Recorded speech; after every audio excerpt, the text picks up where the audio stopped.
सिद्धेभ्यः ओम नमः सिद्धेभ्यः ओम नमः सिद्धेभ्यः सिद्धं शुद्धं पनमिया जिनिंदवरनेमि चंदम कलंकम गुणरयन भूषनुदयम जीव सपरुवनम ओच्छम। बोलो देवादिदेव 1008 श्री श्रेयांसनाथ भगवान की जय। देवादिदेव 1008 श्री नेमिनाथ भगवान की जय। देवादिदेव 1008 श्री बाहुबली भगवान की जय। सिद्धांत चक्रवर्ती आचार्य श्री नेमि चंद्राचार्य महामुनिराज की जय। संत शिरोमणि आचार्य गुरु और विद्यासागर जी महामुनिराज की जय। विद्याकुल शिरोमणि आचार्य श्री समय सागर जी महामुनिराज की जय। श्रमण शिरोमणि निर्यापक महाश्रमण मुनि पुंगव श्री सुधा सागर जी महामुनिराज की जय। समस्त मुनि संघ की जय। कल हमने संगी मार्गना और आहार मार्गना का वर्णन पढ़ा था। संगी में जो मन से सहित जीव है और मन से रहित जीव है उनके विषय में समझा। आहार मार्गना में जो आहार वर्गनाओं को हम ग्रहण करते हैं वो किस तरह से होती है, कर्म नो कर्म वर्गनाओं के ग्रहण के विषय में चर्चा की। आज उपयोग अधिकार यहाँ से हम पढ़ना प्रारंभ करते हैं। उपयोग अधिकार जो है यह हमने तत्वार सूत्र के दूसरे अध्याय में पढ़ा हुआ है। उपयोगो लक्षणम स द्विदोष्ट चतुर्भेद, ऐसा जो विषय वहां पर आया था वही हमने सर्वार्थ सिद्धि के माध्यम से भी पढ़ा था। आइए उस विषय को गोमटसार जीव कांड में किस तरह से समझाते हैं उस बात को हम समझते हैं। उपयोग अधिकार का प्रारंभ 672 नंबर की गाथा। वत्थु निमित्तम भावम, भावम ने सॉरी भाव, वत्थु निमित्तम भाव, वत्थु निमित्तम भाव, जादू जीवस्य जोदु उव जोगो, जादू जीवस्य जोदु उव जोगो, सोदु विहो नायवो, सोदु विहो नायवो, सायारो चेवनायारो, सायारो चेवनायारो, वत्थु निमित्तं भावो, जादू जीवस्य जोदु अजोगो, सोदु विहो नायवो, सायारो चेवनायारो। क्या कह रहे हैं? वत्थु निमित्तम भावो, वत्थु मतलब वस्तु, उस वस्तु के निमित्तम निमित्त भावो जो भाव है, जादो जो होता है, जीवस जीव का, जोदु उपयोगो वह है उपयोग, सो दुविहो नायवो वह दो प्रकार का जानना चाहिए, सायारो चेव नायारो, सायारो मतलब साकार मतलब सविकल्प, नायारो मतलब निराकार अर्थात निर्विकल्प। जीव का जो भाव वस्तु अर्थात ज्ञेय को ग्रहण करने के लिए प्रवृत्त होता है, वस्तु उस वस्तु को मतलब पदार्थ को या जिसको भी हमें जानना है उसको उसके निमित्त से उसको ग्रहण करने के लिए जीव का जो भाव जादू मतलब होता है उसको उपयोग कहते हैं। वह उपयोग दो प्रकार का है, सायारो चेव नायारो, साकार उपयोग और निराकार उपयोग। साकार को ही सविकल्प कहते हैं, और जो निराकार है उसको निर्विकल्प कहते हैं। इस प्रकार से जो उपयोग है, उन उपयोग के विषय में जो दो भेद आचार्य महाराज ने यहाँ पर बताए, सविकल्प और निर्विकल्प। ठीक है। इस प्रकार से उपयोग को यहाँ पर समझना है। सामान्य से फिर से समझ लीजिए, जो उपयोग है वह क्या है। देखो, एकी भाव रूप गुण पर्याय जिसमें वह होती है वस्तु, वह वस्तु ज्ञेय पदार्थ है। उस ज्ञेय पदार्थ को ग्रहण करना है। ग्रहण करना है मतलब उसको जानना है। उसके लिए जीव का परिणाम विशेष रूप भाव प्रवर्तता है। जीव के परिणाम, ऐसे परिणाम मतलब उस वस्तु को जानने के लिए जो प्रवर्तन करते हैं, तो परिणाम विशेष रूप भाव, उसको उपयोग कहते हैं। वह उपयोग साकार और अनाकार भेद से दो प्रकार का होता है। ठीक है। अब वह जो है, उनके उत्तर भेद भी कुछ है क्या? तो उत्तर भेद को समझाने के लिए आगे की गाथा कह रहे हैं। नानम पंच विहंपिय, नानम पंच विहंपिय, अन्नानतियं च सागरूवजोगो,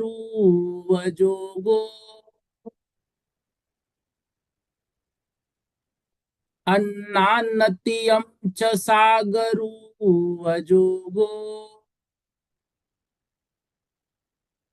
चदुदंसन मनगारो, चदुदंसन मनगारो, सौवे तल्लखना जीवा, सौवे तल्लखना जीवा, नानं पञ्चविहंपिय, अन्नान्नतियं च सागरोऽवजोगो, चदुदंसनमनगारो, सौवे तल्लखना जीवा, नानं पंचविहंपिय। नानम मतलब ज्ञान, पंचविहम मतलब पांच, विहम मतलब भेद वाला। तो ज्ञान जो है वह पांच भेद, अन्नान्न तियम च, और अज्ञान तियम मतलब तीन, सागरु, तो सागर उव जोगो, सागरु है ना, र होगा और उव जोगो, तो सागर मतलब साकार, उव जोगो मतलब उपयोग। पांच प्रकार का सम्यक ज्ञान, मति श्रुत अवधि मनपर्य तथा केवल, और तीन प्रकार का अज्ञान, कुमति कुश्रुत और कुअवधि या विभंग। इस प्रकार से ये साकार उपयोग के आठ भेद होते हैं। चतुदंसनम अनगारो, चतुदर्शन मतलब चार प्रकार का दर्शन। चार प्रकार का दर्शन, वह चार प्रकार का दर्शन चक्षु दर्शन, अचक्षु दर्शन, अवधि दर्शन और केवल दर्शन। अनगारो मतलब अनाकार, अनगार मतलब अनाकार उपयोग है। सव्वे तल्लखना जीवा, यह उपयोग ही सव्वे मतलब संपूर्ण जीव का लक्षण है। सव्वे जो भी जीव है, उन जीवों का उपयोग ही लक्षण है। सव्वे जीवा सभी जीवों का लक्षण उपयोग है, क्योंकि उपयोग के इन 12 प्रकारों में से जीव के कोई ना कोई उपयोग होगा ही होगा। इसलिए तत्वार सूत्र ग्रंथराज में कहा है, उपयोगो लक्षणम, जीव का लक्षण उपयोग है। सभी जीवों में कोई ना कोई उपयोग निश्चित रूप से होगा ही होगा। मधुसूद ओहि मनेहिय, मदिसुद ओहि मनेहिय, सग सग विषये विशेष विन्नानम, सग सग विषये विशेष विन्नाणम, अंतो मुहूर्त कालो, अंतो मुहूर्त कालो, उवजोगो सो दुसायारो, उवजोगो सो दुसायारो, मदिसुद ओहि मनेहिय, सग सग विषये विशेष विन्नाणम, अंतो मुहूर्त कालो, उवजोगो सो दुसायारो। मदी मतलब मति, सुध मतलब श्रुत, ओही मतलब अवधि, मनेहि मतलब मन पर्यय। मति, श्रुत, अवधि और मन पर्यय, इनके द्वारा सग सग विषय, सग सग मतलब स्वयं स्वयं के अर्थात अपने अपने विषय का जो विशेष विन्नानम, विशेष मतलब विशेष, विन्नानम मतलब विशेष ज्ञान होता है। कब तक? अंतो मुहूर्त कालो, अंतर मुहूर्त पर्यंत, उ जोगो सोदु सायारो, वही उपयोग साकार उपयोग है।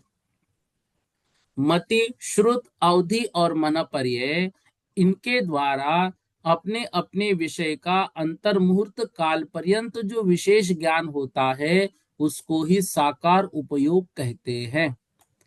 मतलब इन ज्ञानों के माध्यम से जो विशेष उपयोग होता है वही उपयोग जो है मतलब साकार ज्ञानोपयोग है।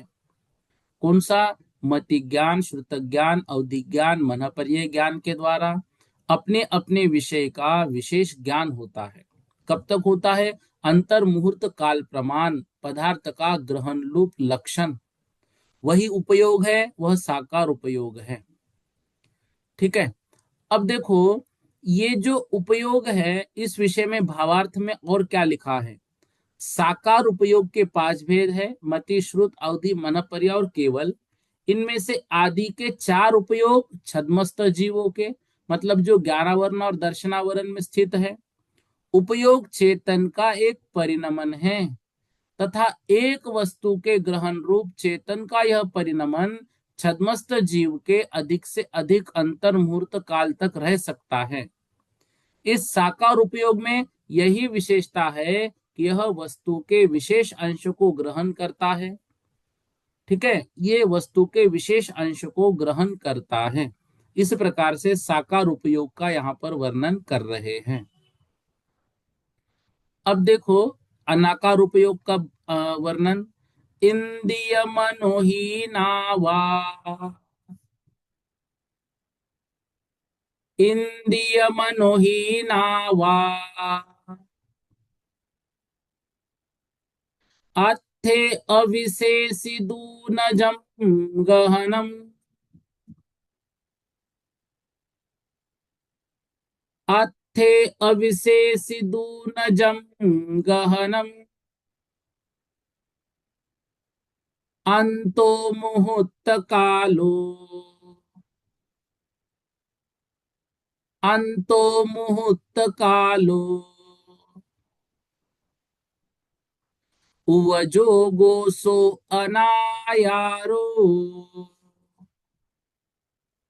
उवजोगो सो अनायारो, इंद्रिय मनोहीना वा, अत्थे अविशेषि दूनजम गहनम, अंतो मुहूर्त कालो, उवजोगो सो अनायारो। क्या कह रहे हैं? इंद्रिय मन, इंद्रिय मन, ओहीना मतलब अवधि, आथे मतलब पदार्थ, अविशेष दुन मतलब ऊपर कहा था विशेष ग्रहण, यहाँ कह रहे हैं अविशेष रूप से जम गहनम, जो ग्रहण होता है, अंतो मुहूर्त कालो, अंतर मुहूर्त काल प्रमाण, उ जोगो सो अनायारो, वह उपयोग अनाकार है, मतलब निराकार है, मतलब निर्विकल्प है। इंद्रिय मन और अवधि के द्वारा अंतर मुहूर्त काल तक पदार्थों का जो सामान्य रूप से ग्रहण होता है, उसको निराकार उपयोग कहते हैं। इंद्रिय मतलब जो मति ज्ञान होता है, मति ज्ञान किससे होता है? मति ज्ञान इंद्रियों से होता है, ठीक है ना। हमने उसके भेद पढ़े थे, अवग्रह, इहा, अवाय और धारणा, ठीक है। मन से होता है अवधि ज्ञान, और अवधि ज्ञान के पहले अवधि दर्शन। तो मति ज्ञान के पहले जो मतलब जो चक्षु दर्शन, अचक्षु दर्शन होता है, और मन जो है, मन के माध्यम से भी, तो और अवधि ज्ञान के पहले अवधि दर्शन, यह अंतर मुहूर्त काल तक पदार्थों का सामान्य रूप से ग्रहण होता है, उसको निराकार उपयोग कहते हैं। तो दर्शन के चार भेद, अवधि दर्शन, चक्षु, अचक्षु और केवल दर्शन। तो दर्शन के चार भेद है, चक्षु दर्शन, अचक्षु दर्शन, अवधि दर्शन और केवल दर्शन। इनमें से आदि के तीन दर्शन छद्मस्त जीवों के हैं। नेत्र के द्वारा पदार्थ का जो सामान्य अवलोकन होता है, उसको चक्षु दर्शन कहते हैं। और नेत्र को छोड़कर शेष चार इंद्रियों के द्वारा तथा मन के द्वारा जो सामान्य अवलोकन होता है, वह चक्षु दर्शन। अवधि ज्ञान के पहले इंद्रिय और मन की सहायता के बिना आत्म मात्र से जो रूपी पदार्थ विषय सामान्य अवलोकन होता है, उसको अवधि दर्शन।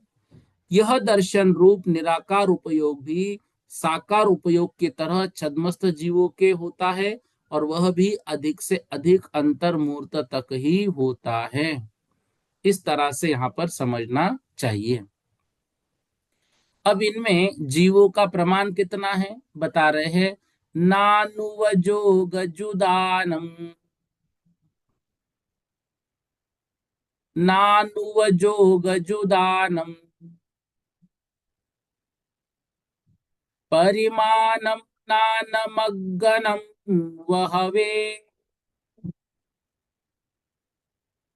परिमाणम नानमग्गनम वहवे, दंसनुवजोगियानम, दंसनुवजोगियानम, दंसनमग्गन्नवऊत्तकमो, दंसनमग्गन्नवऊत्तकमो, नानुवजोगजुदानम्, परिमाणं नानमग्गनं वहवे, दंसनु दंसनुवजोगियानम्, दंसनमग्गन्नवऊत्तकमो, नानुवजोगजुदानम्। नानुव, नान उव जोग, नान उव जोग मतलब ज्ञान उपयोग। तो ज्ञान उपयोग, नानुव जोग मतलब ज्ञान उपयोग, जुदानम मतलब युक्त, परिमाणम मतलब उनका प्रमाण, नान मग्गनम व हवे ज्ञान मार्गना की तरह होता है।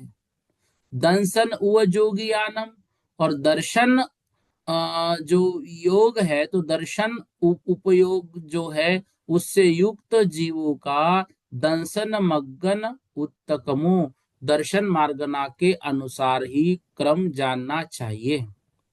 ज्ञानोपयोगी जीवों का प्रमाण ज्ञान मार्गना की तरह, दर्शन उपयोगी जीवों का प्रमाण दर्शन मार्गना की तरह। कुमति, कुश्रुत, विभंग, मति ज्ञानी, श्रुत ज्ञानी, अवधि ज्ञानी, मनपर्य ज्ञानी और केवल ज्ञानी, तथा तिर्यंच विभंग ज्ञानी, मनुष्य विभंग ज्ञानी, नारक विभंग ज्ञानी, इनका अलग अलग प्रमाण ज्ञान मार्गना में दिया है। वैसे ही ज्ञानोपयोग का प्रमाण है। और जो चक्षु दर्शनी, चक्षु दर्शनी तो दो प्रकार के होते हैं, एक शक्तिगत चक्षु दर्शनी, एक व्यक्तिगत चक्षु दर्शनी। अचक्षु दर्शनी, अवधि दर्शनी और केवल दर्शनी, इनका प्रमाण जैसे दर्शन मार्गना में कहा है, वैसे ही यहाँ निराकार उपयोग में भी जानना चाहिए। इससे अधिक विशेष कुछ भी इस मार्गना में नहीं है। मतलब उतना ही प्रमाण होता है, ऐसा यहाँ पर उपयोग के माध्यम से बता रहे हैं। ठीक है। तो ज्ञानोपयोग वाले जीवों का प्रमाण ज्ञान मार्गना वाले जीवों की तरह, और दर्शनोपयोग वाले का प्रमाण दर्शन मार्गना वालों की तरह ही समझना चाहिए। इनमें कुछ विशेषता नहीं है, ऐसा यहाँ पर बता रहे हैं। ठीक है। अब जो है अंतर्भाव अधिकार यहाँ पर प्रारंभ हो रहा है। अंतर्भाव जो है, तो यहाँ पर 20 प्रकार की प्ररूपनाओं का वर्णन करके अंतर्भाव अधिकार में ये बताएंगे कि गुणस्थान और मार्गना में यथा योग्य कौन कहाँ कहाँ पर स्थित होगा। मतलब जो याद हो तो पिछले वर्ष शुरुआत में हमने पढ़ा था कि सामान्य से जो वर्णन होता है वह गुणस्थान में, और विशेष जो वर्णन होता है वो मार्गना के अनुसार। तो अब इन सभी प्ररूपनाओं को गुणस्थान और मार्गना में घटित करेंगे, किसका अंतर्भाव किस किस में होता है। इस प्रकार से इस अंतर्भाव अधिकार में उसका वर्णन प्रारंभ हो रहा है। ठीक है। हाँ, पूर्णिमा दीदी जी बोलो। जय जिनेन्द्र भैया जी। जी, भैया जी, वंदना दीदी। गाथा नंबर 664 में अपने अर्थ में मति सुत अवधि मन पर ये चार ज्ञान बताए हैं, और नीचे हम्म। भावार्थ में पांच यानी कि पांच लिखे हैं। तो उसमें ऊपर वाले में केवल क्यों नहीं रहा, नीचे केवल क्यों रखा है? क्योंकि छद्मस्तों की बात चल रही है ना, उपयोग की, तो इसलिए छद्मस्तों का ही उन्होंने बताया। जो केवल है वो तो स्पष्ट है, वो तो केवल ज्ञान के साथ ही होगा, इसलिए उसको अलग रखा।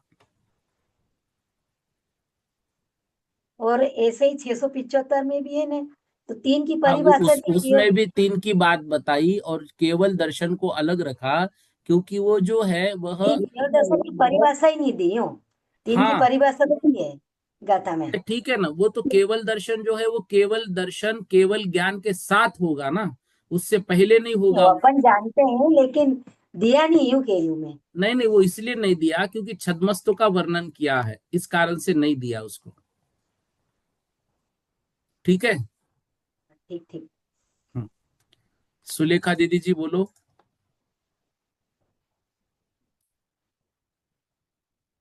सुलेखा दीदी जी विद्यार्थी लिखा है। जजनन भैया जी। जी भैया जी, बोलो। तुम साकार उपयोग में मति श्रुति अवधि ज्ञान लिखा है, उसमें कुमति श्रुति को अवधि ज्ञान भी आ जाएगा साकार उपयोग में? बिल्कुल आएगा ना, वो ज्ञान जो होगा वो ज्ञान वहां पर मिथ्या दर्शन के होने के कारण कुमति कुश्रुत को अवधि कहलाएगा। बाकी ज्ञान तो ज्ञान है, और ज्ञान हाँ। हमेशा साकार ही होगा, दर्शन हमेशा निराकार होगा। अच्छा। ठीक है। हाँ। हम्म। और जो पूर्णिमा दीदी जी कह रही है कि केवल ज्ञान के इसमें मतलब ज्ञान में केवल ज्ञान नहीं लिया, तो ये अंतर मुहूर्त जो होगा वो छद्मस्तों का होगा। बाकी केवल ज्ञान और केवल दर्शन जो है वह अंतर मुहूर्त से लेकर उत्कृष्ट स्थिति जब तक है तब तक रहेंगे, इस कारण से उसको यहाँ पर नहीं लिया है। हम्म। हम्म। साधना दीदी जी बोलो। जय जिनेन्द्र भैया जी, जी। ये अंतर्भाव में 24 थाना टाइप का लगेगा, हाँ, जैसे आप 24 देखो थाना ना, में पहले लगाते पढ़ो हैं तो हाँ वैसा ही लगेगा। वैसे ही लगेगा ना। मैंने थोड़ा हाँ सा हाँ। रीड किया था, इसलिए मेरे को नहीं लगा नहीं, कि वैसा ही होगा। जय जिनेन्द्र भैया जी, धन्यवाद। जीवोमी 2312 ऐसा कुछ लिखा है, बोलो।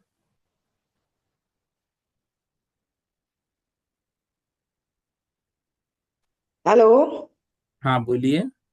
हाँ भैया जी, मुझे ना रिकॉर्डिंग क्लासेस नहीं आ रही है मेरे पास। मैं कोशिश कर रही हूँ, पर रिकॉर्डिंग क्लासेस चाहिए मेरे को। एक दो वो सुधा मिस हो सागर गई। ऐप पे नहीं मिल रही है क्या? कौन से पे? सुधा सागर ऐप जो बना है ना, उस पर है ना। अच्छा, उस पे देखूं? हाँ आपकी हाँ। जो क्लासेस चल रही हैं इन पर? हाँ, सारी क्लासेस है उसमें। ठीक है। जी। ठीक है, जय जिनेन्द्र भैया जी। जी। चलिए, अब जो है अंतर्भाव अधिकार का प्रारंभ हम यहाँ से करते हैं। अंतर्भाव अधिकार मतलब जो 20 प्ररूपनाएं कही, उसमें गुणस्थान और मार्गना स्थान, इनमें गुणस्थान में जीव समास, पर्याप्ति, प्राण, संज्ञा, 14 मार्गाना, उपयोग, ये 20 प्ररूपना जैसे जैसे संभव है वैसे वैसे निरूपण यहाँ पर कर रहे हैं। और किसमें क्या क्या गर्भित हो जाएगा, उन स्थानों की स्थापना इस अंतर्भाव अधिकार में की जाएगी। ठीक है, आइए उक्त प्रकार से 20 प्ररूपणाओं का वर्णन करके अब अंतर्भाव अधिकार का वर्णन कर रहे हैं। गुण जीवा पज्जति, गुण जीवा पज्जति, पानासन्नाय मग्गनुव जोगो, पानासन्नाय मग्गनुव जोगो,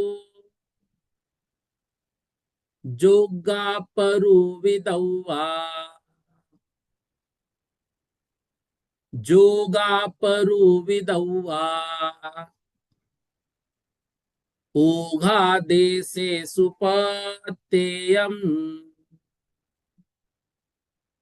ओघादेशे सुपत्तेयम्, गुणजीवा पज्जति, पानासन्नाय मग्गनुव जोगो, जोगा परुविदौवा, ओघादेशे सुपत्तेयम्। देखो, गुण जीवा पज्जति, पाना, संज्ञा, सन्नाय, मग्गन, उवजोगो। गुण मतलब गुणस्थान, जीवा मतलब जीव समास, पज्जप्ति मतलब पर्याप्ति, पाना मतलब प्राण, सन्नाय मतलब संज्ञा, मग्गन मतलब मार्गना, उयोग मतलब उपयोग। ये 20 प्रकार की प्ररूपणाएं कही है। जोगा परु विदौवा, ओघा देशेषु पत्तेयम। तो ये जो 20 प्ररूपणाएं कही गई है, तो इनका जोगा परु विदौवा, ओघा देशेषु पत्तेयम। अब इनमें से प्रत्येक का जैसे जैसे वर्णन हो सकता है, परु परु विदौवा मतलब उनको यहाँ पर परु विदौवा मतलब प्ररूपित करेंगे। जोगा मतलब योग्यता के अनुसार, ओघा देशेषु ओघ से मतलब संक्षेप से उन प्रत्येक का वर्णन यहाँ पर करेंगे। तो देखो, गुणस्थान को छोड़कर अन्य 20 प्ररूपना मार्गना में गर्भित हो गई। यहाँ एक एक प्ररूपना में अन्य अन्य कौन सी प्ररूपना संभव है उसका वर्णन यहाँ पर करेंगे। ठीक है, तो यहाँ पर अभी हमने क्या पढ़ा, उक्त 20 प्ररूपणाओं में से गुणस्थान और मार्गना स्थान में यथा योग्य प्रत्येक गुणस्थान जीव समास, पर्याप्ति, प्राण, संज्ञा, मार्गना और उपयोग का निरूपण करना चाहिए। इस अधिकार में यह बताते हैं किस मार्गना में या किस गुणस्थान में शेष किस प्ररूपणा का अंतर्भाव हो सकता है, परंतु इस अंतर्भाव का निरूपण यथा योग्य होना चाहिए। जैसा भी हो योग्यता के अनुसार अंतर्भाव उसमें करेंगे। तो किस किस मार्गना में कौन कौन से गुणस्थान हो सकते हैं वो बता रहे हैं। 678 नंबर की गाथा देखो। चौपन चौदस चौरो, चौपन चौदस चौरो, निरयादिषु चौदसं तु पंचखे, निरयादिषु चौदसं तु पंचखे, तस्काये से सिंधिय, तस्काये से सिंधिय, काये मिच्छम गुणाठानम, काये मिच्छम गुणाठानम, चौपन चौदस चौरो, निरयादिषु चोदसं तु पंचखे तस्काये से सिंधिय काये मिच्छम गुणाठानम। देखो, अब यहाँ पर बता रहे हैं चौ पन चौदस। चौ मतलब चार, पन मतलब पांच, चौदस मतलब 14। चौरो मतलब चार, निरयादिशु, निरयादिशु मतलब नरक आदि में, नरक आदि में। तो नरक आदि में मतलब नरक, तिर्यंच, मनुष्य और देव, नीचे से ऊपर का क्रम। तो नरक में चौ चार, फिर तिर्यंच में पन पांच, फिर मनुष्य में चौदस मतलब 14, और चौरो देवस्स मतलब देवों में 14। इस प्रकार से गुणस्थान होते हैं। तो गति मार्गना में गुणस्थान क्रम में मिथ्या दृष्टि आदि नरक में कितने होंगे? 4 गुणस्थान, तिर्यंच में 5, मनुष्य में 14 हो सकते हैं, और देवों में 4। चौदसम तु पंचखे, ये गति मार्गना की बात की पहले। निर्यादिशु मतलब नरक आदि गतियां होती है। तो गतियों में, गति मार्गना में नरक गति में 4 गुणस्थान, तिर्यंच गति में 5 गुणस्थान, मनुष्यों में 14 गुणस्थान, देवों में 4 गुणस्थान। अब इंद्रिय मार्गना जब देखेंगे तो इंद्रिय मार्गना में चौदसम तु पंचखे तस्काये, पंचखे मतलब पंचेंद्रिय में, और तस काय मतलब काय मार्गना में जाएंगे तो त्रस काय में 14 14 गुणस्थान होते हैं। जो पंचेंद्रिय है मनुष्य, उनके कितने गुणस्थान हो सकते हैं? 14। त्रस काय में वो भी 14 गुणस्थान हो सकते हैं। शेषिंद्रिय मतलब शेष इंद्रियों के और काय के, त्रस काय को छोड़कर स्थावर काय, ठीक है ना। मिच्छम गुणठानम, मिथ्यात्व गुणस्थान होता है। पंचेंद्रिय में 14 हो सकते हैं, लेकिन बाकी इंद्रियों में मात्र मिथ्यात्व गुणस्थान, और स्थावर काय में भी मात्र मिथ्यात्व गुणस्थान ही हो सकता है। तो जीव समास नरक गति और देव गति में संगी पंचेंद्रिय पर्याप्त, निवृत्त पर्याप्त 2 है। तिर्यंच में सर्व 14, मनुष्य में संगी पर्याप्त अपर्याप्त 2 है। नरक गति और देव गति में लब्ध पर्याप्त नहीं है, इसलिए निवृत्त पर्याप्त कहा। मनुष्य में निवृत्त पर्याप्त और लब्ध पर्याप्त दोनों पाए जाते हैं, इसलिए सामान्य से अपर्याप्त कहा जाता है।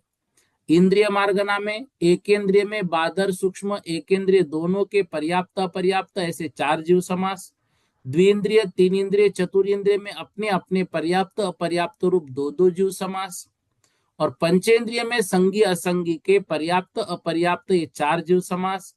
काय मार्गना में पृथ्वी आदि 5 स्थावरों में एकेंद्रियवत 4 जीव समास, और त्रस में अवशेष 10 जीव समास होते हैं। इस प्रकार से उसमें लगाना चाहिए, ठीक है। तो ये है, देखो ये भावार्थ जो है, भावार्थ ही अभी यहाँ पर लिया। गति मार्गना की अपेक्षा से नरक गति में आदि के 4 गुणस्थान, तिर्यंच में 5, मनुष्य में 14 और देव गति में 4 गुणस्थान। इंद्रिय मार्गना की अपेक्षा पंचेंद्रिय जीवों के 14 गुणस्थान, शेष एकेंद्रिय से लेकर चतुरिंद्रिय पर्यंत केवल मिथ्यात्व गुणस्थान। काय मार्गना की अपेक्षा से त्रस काय के 14 और शेष स्थावर काय के 1 मिथ्यात्व गुणस्थान ही होता है। इतना ही याद रखना है। 679 देखो, मध्यम चौमन वयनी, मध्यम चौमन वयनी, सन्निपहुदिम दुजावखीनोति, सन्निपहुदिम दुजावखीनोति, शेषानम जोगित्य, शेषानम जोगित्य, अनुभयवयनम तु वीयलादो, अनुभयवयनम तु वीयलादो, मध्यम चौमन वयने, सन्निप पहुदिम दुजावखीनोति शेषानम जोगित्य अनुभय वयनम तुवीयलादो अनुभय वयनम तुवीयलादो। मध्यम मतलब मध्यम, चौ मन चार मन, वयन मतलब चार वचन, सन्नी मतलब संगी, पहुदिम प्रभुदी, जाव खीनोती जब तक क्षीण हो, शेषानम जोगीति और शेष का योगीति, अनुभय वयनम तु वियलादो और अनुभय वचन विकल, वियलादो मतलब विकल में ही। क्या कह रहे देखो, 679 नंबर की गाथा। मध्यम मतलब मध्यम, मध्यम अर्थात असत्य और उभय, मन और वचन। मध्यम चौ मन वयन, मध्यम अर्थात मध्यम, असत्य और उभय मन वचन, इन चार योगों में चौ मन वयन, चौ मतलब चार, मन और वयन कौन से, वो चार, सत्य असत्य उभय अनुभय ऐसा नहीं लगाना है। मध्यम मतलब मध्यम, तो मध्यम असत्य और उभय मन और असत्य और उभय वचन, इन चार में संगी मिथ्या दृष्टि, सन्नी मतलब संगी मिथ्या दृष्टि से लेकर, पहुदी मतलब वहां से लेकर, जाओ मतलब तब तक, खीनोती क्षीण कषाय नामक 12वें गुणस्थान तक इनका वर्णन होगा। और शेषानम जो शेष है मतलब सत्य और अनुभय मनोयोग तथा सत्य वचन योग में संगी पर्याप्त मिथ्या दृष्टि से लेकर जोगित्ति, जोगित्ति मतलब सहयोगी अर्थात 13वें गुणस्थान तक, इन सब में जीव समास एक संगी पर्याप्त है। अनुभय वयनम और अनुभय वचन योग में वियलादो विकलत्रय मिथ्या दृष्टि से लेकर 13वें गुणस्थान है। तो द्विइंद्रिय, तीन इंद्रिय, चतुरिंद्रिय, संगी पंचेंद्रिय, असंगी पंचेंद्रिय, इनके पर्याप्त रूप 5 जीव समास का वर्णन इसमें किया। तो मध्यम अर्थात असत्य और उभय मन, असत्य और उभय वचन, इन चार योगों में संगी मिथ्या दृष्टि से लेकर क्षीण कषाय तक 12वां गुणस्थान तक है। सत्य और अनुभय मनोयोग में और सत्य वचन योग में संगी पर्याप्त मिथ्या दृष्टि से लेकर संयोगी तक 13वें गुणस्थान तक, इन सब में जीव समास एक ही संगी पर्याप्त है। अनुभय वचन योग में विकलत्रय मिथ्या दृष्टि से लेकर 13वें गुणस्थान तक, जोगित्य मतलब 13वें गुणस्थान तक होता है, ऐसा यहाँ पर बता रहे हैं। अर्थ देखो, असत्य मन, उभय मन, असत्य वचन और उभय वचन, इन चार योगों के स्वामी संगी मिथ्या दृष्टि से लेकर क्षीण कषाय पर्यंत 12वें गुणस्थान वाले जीव है। सत्य मन, अनुभय मन, सत्य वचन योग, इनके स्वामी संगी पर्याप्त मिथ्या दृष्टि से लेकर 13वें गुणस्थान वाले जीव है। अनुभय वचन योग विकल विकल मतलब 2 इंद्रिय से लेकर संयोगी पर्यंत है। अनुभय वचन को छोड़कर शेष 3 प्रकार के वचन और 4 प्रकार का मन, इनमें एक संगी पर्याप्त ही जीव समास है। और अनुभय वचन में पर्याप्त द्विइंद्रिय, 3 इंद्रिय, चतुरिंद्रिय, असंगी पंचेंद्रिय, संगी पंचेंद्रिय 5 जीव समास होते हैं। इस तरह से प्रत्येक में किसमें कौन कौन घट सकता है वो घटाकर यहाँ पर बता रहे हैं। ओरालम पज्जते, ओरालम पज्जते, थावर कायादि जाव जो गोती, थावर कायादि जाव जो गोती, तम में समपजते, तम में समपजते, चदुगुण ठाने सुनिया में न, चदुगुण ठाने सुनिया में न, ओरालम पजते, थावर कायादि जाव जो गोती, तम में समपजते, चदुगुन ठाने सुनियमेन। ओरालम मतलब औदारिक का योग, ओरालम मतलब औदारिक का योग। पज्जते पर्याप्त, थावर कायादि अर्थात स्थावर काय आदि, जाव जोगोती वहां से योगोती मतलब योगी तक। तम मिश्रम तन मिश्र, पज्जते मतलब पर्याप्ते, छदुगुण ठानेसु चतुर्थ गुण स्थान तक, नियमेन नियम से। ओरालयम मतलब औदारिक का योग जो है वह थावर कायादि एकेंद्रिय स्थावर, पज्जत्य मतलब पर्याप्त, तो एकेंद्रिय स्थावर पर्याप्त मिथ्या दृष्टि से लेकर सयोगी तक 13वें गुणस्थान तक औदारिक का योग हो सकता है।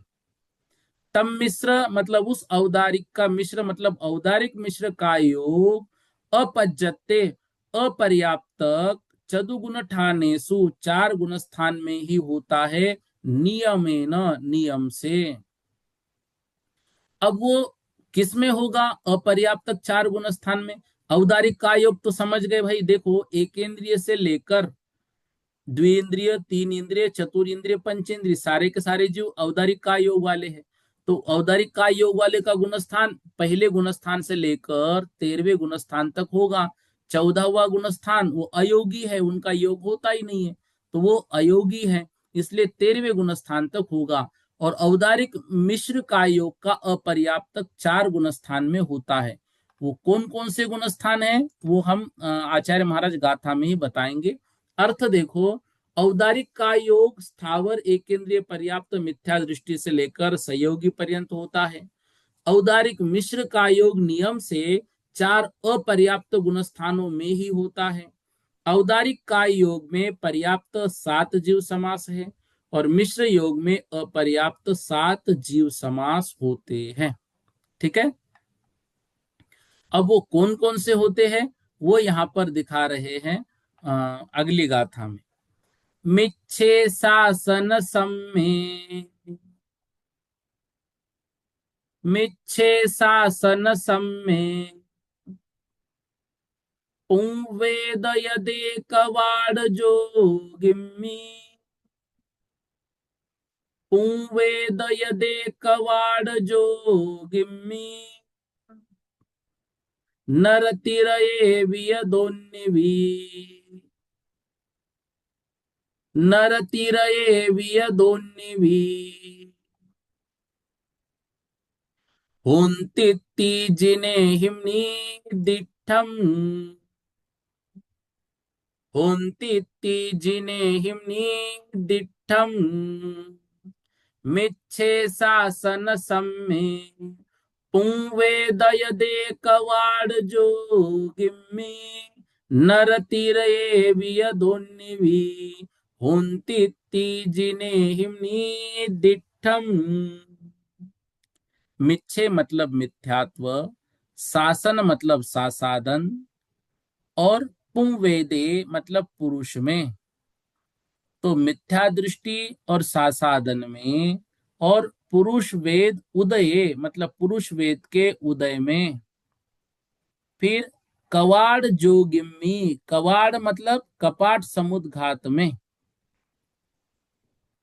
फिर सम्मे शब्द एक आया है, तो सम्मे का अ लगेगा आगे शासन का, तो असम्मे मतलब असंयमी के।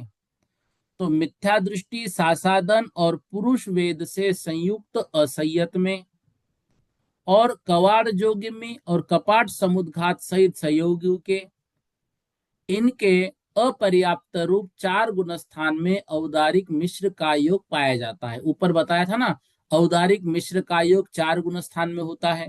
कौन से में? मिथ्या दृष्टि, सासादन, पुरुष वेद के उदय से संयुक्त असंयत। ठीक है, असंयत। फिर कपाट समुद्घात सहित सहयोगी, तो इनका भी औदारिक मिश्र का योग कहते हैं। दंड, कपाट, प्रतर और लोकपुरन। ठीक है ना, तो वापस आते समय जो है इनका औदारिक मिश्र का योग होता है। नर तिरये वियदोन्नी, नर और तिर मतलब मनुष्य और तिर्यंच, इनमें दोनों भी औदारिक और औदारिक मिश्र, ये दोनों योग मनुष्य और तिर्यंच के ही होते हैं। इस प्रकार से जिनेंद्र भगवान ने कहा है। तो औदारिक में तो पर्याप्त 7 जीव समास, औदारिक मिश्र में अपर्याप्त 7 जीव समास, और संयोगी के 1 पर्याप्त जीव समास, ऐसे 8 जीव समास होते हैं। देखो 681, मिथ्यात्व सासादन पुरुष वेद के उदय संयुक्त असंयत तथा कपट समुद्घात करने वाले संयोग केवली, इन 4 स्थानों में ही औदारिक मिश्र का योग होता है। औदारिक का योग और औदारिक मिश्र का योग ये दोनों ही मनुष्य और तिर्यंच के ही होते हैं, ऐसा जिनेंद्र भगवान ने कहा है, ऐसा समझा रहे हैं। देखो अब ये वर्णन तो एकदम आसान आसान है कि किसमें कौन सा क्या क्या घटित हो रहा है, ठीक है ना। इतना आज कर लेते हैं, इसके आगे कल की कक्षा में करेंगे। कल प्रश्नों को भी अच्छा वक्त दिया था और आज भी लगभग सभी के प्रश्न हो गए हैं, 2-4 प्रश्न नए हैं। लेकिन सबसे निवेदन है कृपया अपने प्रश्न व्हाट्सएप पर भेज दे। आज इतना ही कर लेते हैं। बोधि समाधि परिणाम विशुद्धि स्वात्मोपलब्धि शोषो के सिद्धि चिंतामणिम चिंतित वस्तुदानिम त्वामंद्य मानस्य ममास्तु देवी।